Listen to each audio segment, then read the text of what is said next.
Hi, I'm at Mounsey. I've been working on patching the holes in the Corvair with Griffin, and our goals are to patch all the holes in the Corvair and to be able to weld them, which is my goal, is to weld them all shut.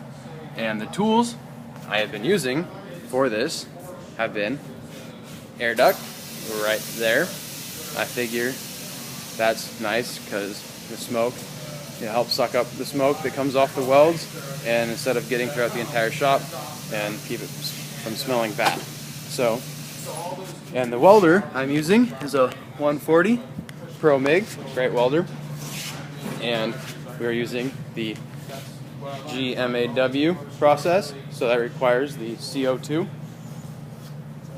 nitrous oxide, whatever it is, can't remember. And my welding hood, or a welding hood, auto darkening, very handy when I'm welding on these tight places, so I can see where I'm going to weld and be able to really get in there. And a wire and a grinder, disc grinder, so I can get the bigger stuff off that my wire wheel cannot, so I can clean up the metal. What the wire wheel is mainly used for, so I can clean the metal before I weld it to keep porosity down. And one of my biggest problems I had earlier in the year was that I couldn't get a good weld, and I couldn't figure out why. But I found out that the base metal, the patches that I'm welding to the car were way thicker than the car, and I knew that before, but I didn't think it would really cause that much of a problem. But my welds were not coming out they were supposed to, so I found that I needed to boost my amperages up and my wire speed so I could accommodate for the thicker metal. And in doing so, I would burn straight through on the thinner metal, the car metal, right there.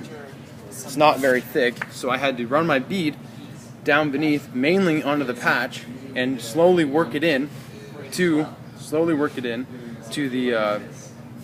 the car metal and get it so it wouldn't burn all the way away, but so that it would look at least somewhat good and keep it on there really well. And while I was doing that, instead of having my pressure at 15, I had to bump it up to about 17, 18, my gas pressure, and that really helped it to keep the welds looking nice.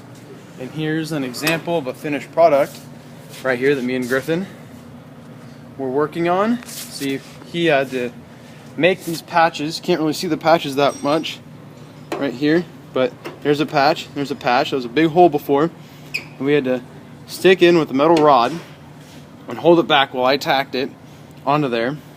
I can't really see where I'm pointing at. And this one, we had to sneak it in there as well.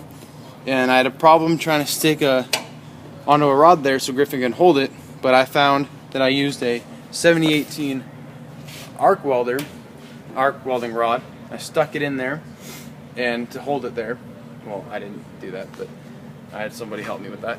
And this is another example of a finished product, not really finished, but needs some more grinding. And when I first took over this project, there were some welds here there were holes, still a little bit of holes I got to fix, but I'm waiting till we can rotate the car. But there were some holes that were being welded together that I had to come in at the top side because that would require a lot more grinding on the bottom. And I welded them together, and now they're fairly waterproof, and I need to fix a couple more of those. But that was that, and that's what I've been doing the past couple of months on the Corvair.